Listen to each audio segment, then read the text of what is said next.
И то, с чего вообще началось мое знакомство, это пьеса «Кацапы», знаменитая, очень короткая, с определением того, кто такие кацапы и вообще с чем их едят, да?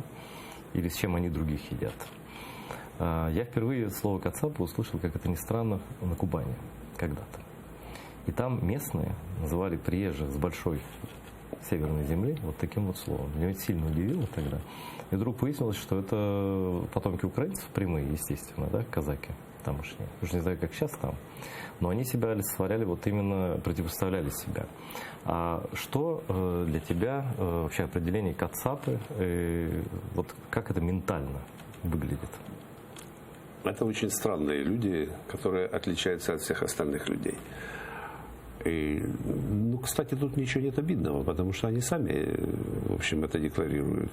Они говорят, что мы другие, у нас особые ценности, и у нас загадочная душа.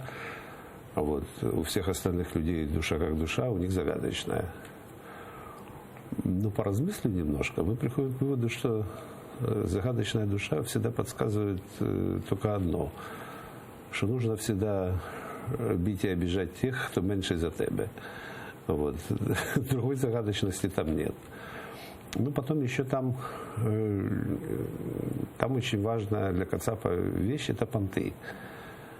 Ну, что такое понты? Это элементарно. Это казаться вместо того, чтобы быть. Ну, вот. И я бы еще отметил это тупое упрямство. Тупое упрямство, понты. Вот. И желание обижать слабых, потому что без этого нельзя быть счастливым кацапу. Ну, вот какие-то, может, я что-то упустил. Ну,